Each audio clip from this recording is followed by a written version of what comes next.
एक समय जब छात्र जीवन में थे तो उस समय एनएसयूआई की टिकट पर आप वहां पर छात्र संघ के देखिए ये कितना बड़ा झूठ, इतना बड़ा विद्वान पत्रकार बोल रहा है। नहीं, कितना बड़ा झूठ बोल रहा है ये पत्रकार। अच्छा ये आरएसएस नहीं, आप हमको प्रमाण दो कि हम एनएसयूआई से कैंडिडेट थे। ये संघ के हैं, छात्र संघ संघ के हैं, लेकिन झूठ बोल रहे हैं। नहीं, छात्र संघ के झूठ बोल रहे हैं। तो ये भी अच्छी बात है कि अगर ये बात कहीं विमर्श में थी हम एनएसयूआई और आपने से सामने रखा कब कैंडिडेट, तो ये भी अच्छी बात। नहीं, छात्र संघ के नहीं, हम झूठ नहीं स्वीकार कर सकते। छात्र संघ का अध्यक्ष का चुनाव लड़े थे। एक सेकंड, आपने कहा कि एनएसयूआई के कैंडिडेट हम कब रहे ये प्रमाणित करें।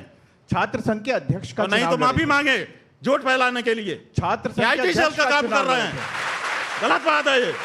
पार्टी झूठ नहीं बोलना चाहिए। एनएसयूआई से कोई भी जो बड़ा आदमी है वो झूठ बोलेगा, वो छोटा हो जाएगा। छात्र संघ, ऐसा मत करिए, आपका हम सम्मान कर रहे हैं। आपने छात्र संघ का चुनाव लड़ा था, मैं ये कह रहा हूं। भाई छात्र संघ का हमने चुनाव लड़ा था, विद्यार्थी परिषद से लड़ा था। अब बताइए, और विद्यार्थी परिषद का कैंडिडेट था मैं, विद्यार्थी परिषद से मैंने चुनाव लड़ा है। अब बताइए, वो भी एक पार्टी थी ना। ठीक है, पार्टी थी, हम कहा वो भी एक पार्टी थी ना सर। हम तो झूठ बोलने पर आपको कह रहे हैं। नहीं, वो भी एक राजनीतिक दल ठीक है, तो ये तो और भी, क्योंकि विमर्श ये चलाया जा रहा है, आप लोग ये बताते हैं कि ये छात्र इकाई है, राजनीति से इसका कोई लेना देना नहीं। ज्ञानशील एकता परिषद की विशेषता, ज्ञानशील और एकता के लिए हम परिषद में गए थे, राजनीति करने के लिए नहीं गए थे। और आप अगर विद्यार्थी परिषद के ऊपर ये कहते हैं कि वो भी राजनीति की इकाई है, तो आप इसका मतलब कि अभी रहस्य ही नहीं जानते हैं। इसका मतलब कि आप अंदर की बात कर रहे हैं। विद्यार्थी परिषद स्वतंत्र इकाई है और वो छात्रों के बीच में नेतृत्व की भावना के विकास के लिए कार्य करती है। वो किसी दल का पिछलग्गू नहीं है। विद्यार्थी परिषद का कोई अध्यक्ष हो, आप उससे हमारी बात कराइए। हम विद्यार्थी परिषद में रह चुके हैं। आप हमारे ऊपर ये आरोप लगाएं कि आरोप नहीं, हम पार्टी है, आज एक बहुत हम राजनीतिक पार्टी नहीं है। स्वामी जी, दिनेश जी एक छोटी सी बात, आज एक बहुत बड़ी सामने साफ बात आ गई कि जो एक विभ्रम फैलाया जा रहा था, स्वामी जी के मुख से स्वयं ये बात सामने आई कि वो किसी राजनीतिक पार्टी और खासतौर से एनएसयूआई की टिकट पर नहीं लड़े। ये बहुत बड़ी सच्चाई सामने आई है, क्योंकि ऐसा आपके बारे में फैलाया जा रहा था, इसलिए उन्होंने बात रखी। स्वामी जी, तो इससे उनसे नाराज मत होइए, ये अच्छा हुआ कि ये बात सामने आ गई। हम कह रहे हैं ना कि झूठ भी बहुत कुछ फैलाया गया है, तो झूठ को कम से कम जो बड़े लोग हैं उनको कंफर्म करना तो स्वामी जी क्या कि जो वो व्हाट्सएप यूनिवर्सिटी में आएगा वही, अगर बड़े लोग विचारवान लोग अगर वही बोलने लगेंगे तो आम आदमी का क्या होगा। स्वामी जी, एक और बात मैं आपसे जानना चाहता हूं। ये कहा जाता है कि सितंबर 2022 में प्रियंका जी ने आपको शंकराचार्य जी संबोधित करते हुए पत्र लिखा था और मामला ये सबसे बड़ी अदालत में गया कि आपके संदर्भ में इस पदवी का इस्तेमाल होना चाहिए या नहीं होना चाहिए। इसको लेकर भी स्थिति क्या स्पष्ट? देखिए, ऐसा है कि हमारे संदर्भ में किसी भी न्यायालय में हम शंकराचार्य हैं कि नहीं है इसका कोई मुकदमा नहीं है। आपको हम बता देना चाहते हैं, चाहे वो निचली अदालत हो, चाहे बीच की अदालत हो, चाहे ऊंची अदालत हो, किसी भी न्यायालय में ये विचार नहीं है कि हम शंकराचार्य हैं कि नहीं हैं। पहली बात। दूसरी बात, हमारे गुरुजी ने एक मुकदमा एक व्यक्ति के खिलाफ किया था जो अपने आप को शंकराचार्य कह रहा था, तो उन्होंने कहा कि इसको रोक दिया जाए कि ये अपने आप को शंकराचार्य ना कहे। निषेधाज्ञा का वाद कहते हैं इसको। तो वो निषेधाज्ञा का वाद चला, कई वर्ष लगे उसमें, सन 1989 से लेकर के वो चलता रहा और वो अलग अलग स्तर पर निर्णित होते हुए, और जिनके खिलाफ वो मुकदमा हमारे गुरुजी महाराज ने किया था उनको बार बार रोके जाते हुए कि इनको रोक दिया जाए, रोक दिया जाए, रोक दिया जाए। अब वो सुप्रीम कोर्ट में आया हुआ है। उसको गुरुजी हमारे लड़ रहे थे क्योंकि हमारे गुरुजी शंकराचार्य हैं कि नहीं, इस पर विवाद नहीं था। हमारे गुरुजी ने कहा कि मैं शंकराचार्य हूँ, इनको रोक दिया जाए, उस पर वो मुकदमा चला था और वो अभी सुप्रीम कोर्ट में चल रहा था। उसको लिंगर ऑन टैक्टिस की जा रही है क्योंकि जो प्रतिपक्षी थे हमारे गुरुजी के सामने, वो सिद्ध हो गया कि वो सन्यासी नहीं है। जहाँ तक प्रियंका गांधी के पत्र की है, तो जब हमको शंकराचार्य पद पर अधिष्ठित किया गया तो देश के बहुत बड़े बड़े लोगों ने और हमारे जो सामान्य भक्त लोग हैं उन सब ने अपने अपने ढंग से, बहुत सारे लोग, लाखों लोग वहाँ इकट्ठा हुए। उसके बाद हजारों लोगों ने पार्टिसिपेट किया, सैकड़ों लोगों ने पत्र लिखे, व्हाट्सएप आदि से सूचनाएं दी, बधाई दी, ये दिया, वो दिया, प्रणाम कहा। उसी में कुछ बड़े लोगों ने पत्र भी लिखे। उसमें आनंदीबेन पटेल ने भी पत्र लिखा, जो राज्यपाल हैं उत्तर प्रदेश की, और यही संबोधन के साथ लिखा। हाँ जी, उन्होंने कहा कि ज्योतिषपीठ के शंकराचार्य के रूप में प्रतिष्ठित होने पर आपको हम अभिनंदन कर रहे हैं। अनसुईया उइके जो छत्तीसगढ़ की राज्यपाल थी, उन्होंने भी पत्र लिखा। मध्य प्रदेश के शिवराज सिंह और उनके मंत्रिमंडल के कई मंत्री वहाँ उपस्थित ही रहे जो केंद्रीय मंत्री थे प्रहलाद पटेल जी, वो वहाँ उपस्थित ही रहे, उन्होंने अपना व्याख्यान दिया, उसकी रिकॉर्डिंग पड़ी हुई है। तो ऐसी परिस्थिति में सारे ही लोग कर रहे थे, उसी में प्रियंका गांधी का भी पत्र गया। ये तो प्रियंका गांधी के पत्र जाने मात्र से हम अगर शंकराचार्य हो गए होते या प्रियंका गांधी शंकराचार्य बना सकती है, ऐसी उसकी मतलब परिस्थिति है, तो बात अलग है। अगर वो बना सकती है एक पार्टी की नेता होने के नाते, तो ये राज्यपाल लोग नहीं बना सकते, मुख्यमंत्री और केंद्रीय मंत्री नहीं बना सकते। ये प्रश्न ये लोग क्यों गए हमारे पास और इन्होंने नहीं बनाया क्या? तो ये जो है केवल एक प्रियंका गांधी का पत्र निकाल करके उतने बंच में से और उसको कोई दिखाए और उसको आप लोग फिर लगातार पब्लिश करें, इसीलिए तो 10 करोड़ का मानहानि का दावा हमने हाई कोर्ट में किया है। अब उसमें सबको जवाब देना पड़ेगा। तो ये जो लोग हैं जो आप जानबूझ करके, जब कई पत्र हैं तो एक ही पत्र को क्यों दिखाया जा रहा है और उसी पत्र को क्यों हाईलाइट किया जा रहा है? क्या ये आपके गुरु भाई हैं जिन्होंने ये बात कही? जरा इसको देखेंगे और बताएंगे क्या कि क्या ये सच में आपके गुरु भाई हैं और ये जो बातें कह रहे हैं उसमें तथ्य है या नहीं? दिखाएंगे क्या प्लीज आप? अरे अमुक्तेश्वर लोगों को मार रही है, किडनैप कर रही है, राम भगवान की प्रतिष्ठा के ऊपर आपत्ति उठा देते हैं, सन्यासी बनकर शादियों में चले जाता है, झूठ बोल देते हैं। केदारनाथ जी का 228 गोल्ड क्या गायब हो गया। अरे भाई अमुक्तेश्वर को पीतल क्या होता है, सोना क्या होता है, ये भी पता नहीं, क्योंकि ये भी एक डुप्लीकेट है ना। उसमें आएंगे, उसमें चिट्ठा खोलेंगे। अभी असली चिट्ठा खोला तो बहुत समस्या हो जाएगा। देखिए, हाँ ठीक है, ये देखिए हमारे गुरुजी ने लाखों लोगों को दीक्षा दी अपने जीवन काल में, क्योंकि उनका जीवन काल बहुत लंबा रहा। 1940 से वो महात्मा हो गए थे और उनके शिष्य बनने लगे थे। आप समझिए कितना लंबा। उनका 80 साल से अधिक का सन्यासी जीवन था और आरंभ काल से ही उनके प्रति लोगों का आकर्षण था। लाखों लोगों को उन्होंने दीक्षित किया। कौन उनका शिष्य है, कौन शिष्य नहीं है, वो अलग बात है। लेकिन हमारे यहाँ ये सन्यास में नियम है कि गुरु जिसको ये दंड है, देखिए ये दंड जिसको अपने हाथ से पकड़ाता है वो उसका दंडी सन्यासी शिष्य माना जाता है। और ये हमारे गुरुजी के 3 ही शिष्य थे। एक का अब देह छूट चुका है, 2 हम लोग हैं, एक द्वारका के शंकराचार्य जी हैं, एक हम हैं। इनके अलावा किसी को महाराज श्री ने अपने हाथ से दंड नहीं दिया, इसलिए उनका कोई दंडी सन्यासी शिष्य नहीं। तो ये व्यक्ति जो है गुरुजी का दंडी सन्यासी शिष्य नहीं है, एक बात। दूसरे वो कह रहा है कि ये लोगों को मार रहे हैं। आप बताइए, मार रहे हैं तो कभी तो कोई रिपोर्ट करता? आप लोग पत्रकार हैं, कहीं तो आता कि भाई इन्होंने हत्या कर दी? कहीं किसी थाने में तो दर्ज होता हमारे खिलाफ कि इन्होंने हत्या की है? वो नहीं दिखा रहा है। फिर कह रहा है ये किडनैप कर रहे हैं लोगों को। किडनैपिंग का कोई केस हमारे खिलाफ अभी तक उसने दिखाया नहीं। फिर वो कह रहा है कि सोने पीतल का इनको भेद नहीं है। और फिर उसी वक्तव्य में अभी जो आपने नहीं दिखाया, हमको दिखाया गया है, उसी में कह रहा है कि इन्होंने सोना गायब कर दिया। आपने सोना गायब कर दिया? हाँ, माने मठ का सोना गायब कर दिया। तो अगर हमको सोना पीतल का भेद नहीं पता था तो हमने पीतल क्यों गायब नहीं किया, सोना ही क्यों गायब किया? नहीं माने खुद की बात पे स्थिर नहीं रह पा रहा है वो। और फिर वो कहता है कि 228 किलो सोने की बात करते हैं। हमने अकेले ने थोड़े की है, उसमें तो पूरा मीडिया, 50 मीडिया घराने शामिल हैं जिन्होंने 230 किलो सोने की, 228 किलो सोने की बात की है। अकेले हम हो तो हम उसके बारे में बात क्या इस 228 किलो सोने को लेके आप लोगों की तरफ से कोई FIR दर्ज कराई गई है? देखिए, बात यह है कि 228 किलो सोने के बारे में हमने अकेले नहीं कहा है। सब मीडिया ने 1 महीने तक इस स्टोरी चलाई है। और जो कमेटी है, कमेटी ने उसको विज्ञप्तियाँ जारी की हैं, कमेटी ने वक्तव्य जारी किए हैं और वीडियो आया है, फोटो आए हैं। वहाँ पर 6 महीने के लिए विशेष सुरक्षा की गई है सोने की। ये सब ऑन रिकॉर्ड है। क्या FIR करें आप बताओ? हमारा ही मंदिर है भाई, शंकराचार्य के रूप में हमारा मंदिर है बद्रीनाथ केदारनाथ। शंकराचार्य जी ने उसका उद्धार किया है और हमारी ही कमेटी है। हम किसके खिलाफ FIR करें? आप बताइए। हमने जो हमको कहना था कहा और साफ कहा।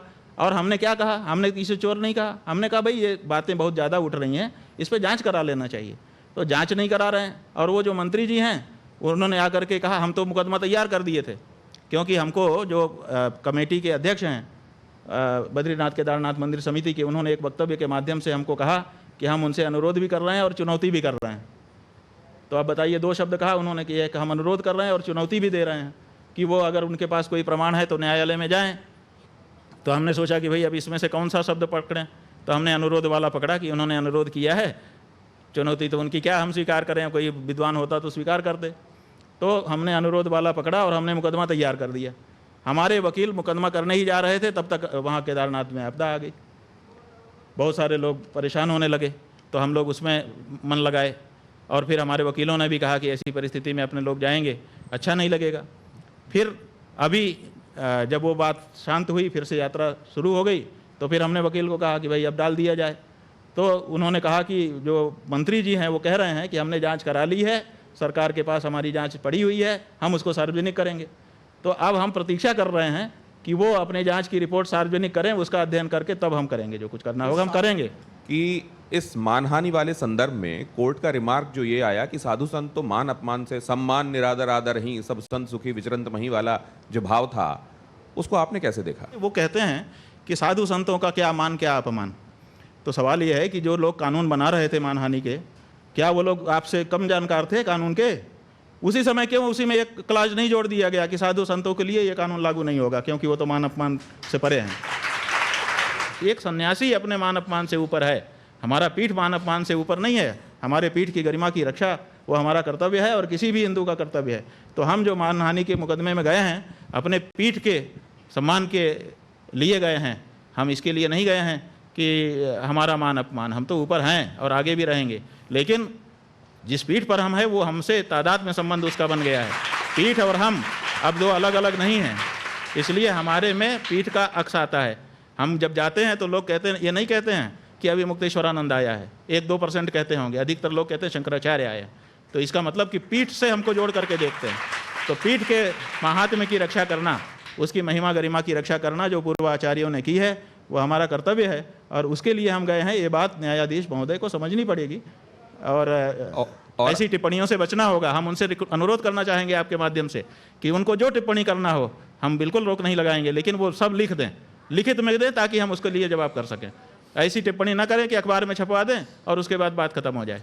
तो अब इस चर्चा के आखिरी चरण की तरफ मैं बढ़ रहा हूं, लेकिन एक सवाल ये कि सनातन धर्म के जो मानने वाले लोग हैं, वो जब ये देखते हैं कि आप प्रधानमंत्री नरेंद्र मोदी को आशीर्वाद देते हैं तो बहुत सारे लोग उसमें प्रसन्न होते हैं, लेकिन फिर वो ये भी देखते हैं कि उद्धव ठाकरे जो बड़ी दूर तक भारतीय जनता पार्टी के साथ हिंदुत्व का ही झंडा लेकर चलते रहे, आज वो तुष्टीकरण वाले खेमे में खड़े हुए हैं, लेकिन आपका आशीर्वाद उनको भी मिल जाता है।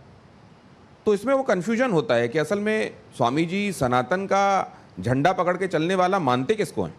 देखिए, बात यह है कि ये जो आपका सवाल है, प्रश्न है, इसी में जवाब छिपा हुआ है कि कुछ लोग ये चाहते हैं कि एक मामले में हमारी मोनोपोली हो।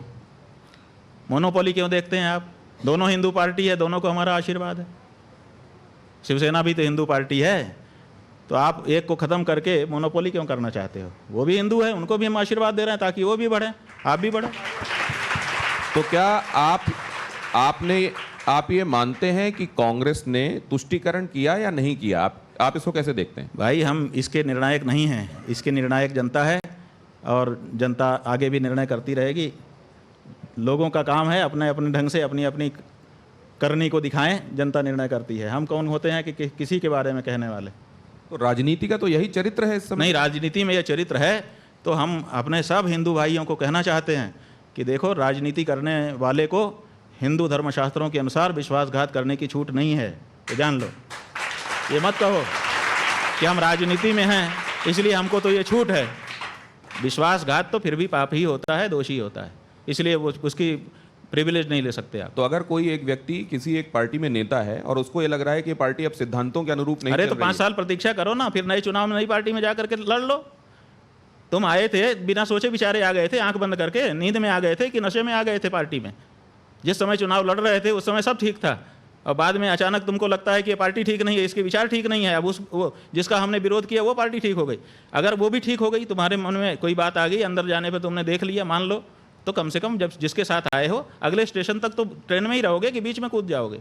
मैं एक बात बहुत स्पष्ट कहना चाहता हूं कि बड़े इंटरव्यूज मैंने लिए हैं और उसमें बड़े चुभने वाले सवाल भी पूछे हैं, ऐसा भी पूछा है जो लोगों को असहज कर देता है, लेकिन जितनी स्पष्ट तरीके से, जितने एक्सप्लिसिट तरीके से बातों को स्वामी जी रखते हैं, बिना लाग लपेट के रखते हैं, बगैर घुमाए फिराए रखते हैं, ये मैंने बहुत कम देखा है और इसके लिए साधुवाद स्वामी जी।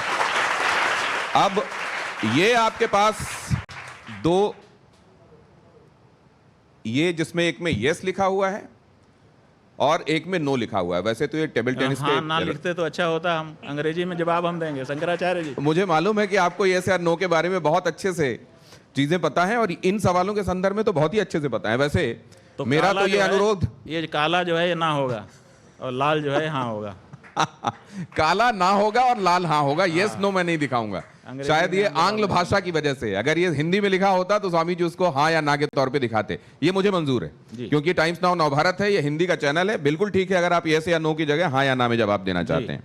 तो ये रैपिड फायर है और वैसे तो मैं अपने मेहमानों से अनुरोध करता हूं कि उनको हाँ या ना में से कोई एक जवाब देना होता है, लेकिन मैं धर्माचार्य से इस समय बात कर रहा हूं तो उनके पास ये सुविधा है कि अगर वो समझते हैं कि ये दोनों नहीं तो दोनों मिला देंगे मिला देंगे।